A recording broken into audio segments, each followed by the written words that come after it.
হলুদের সমারোহ, সরিষা ক্ষেত।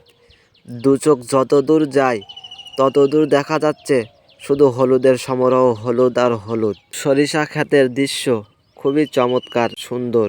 পড়ন্ত বিকালে সরিষা ক্ষেতের সৌন্দর্য আরও বেশি ফুটে ওঠে।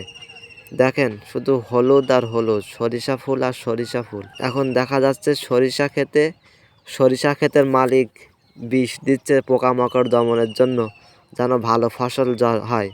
গ্রাম বাংলার এমন অপরূপ দৃশ্য দেখতে খুবই সুন্দর লাগে, মন মুগ্ধ হয়ে যায়।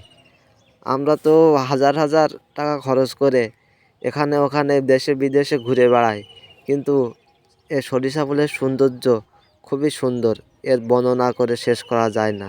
সরিষা ক্ষেত দেখলেই মনে হয় একটু ভিডিও করি, একটু ছবি উঠাই, স্মৃতি করে রাখি। খুবই সুন্দর দৃশ্য এক কথায়।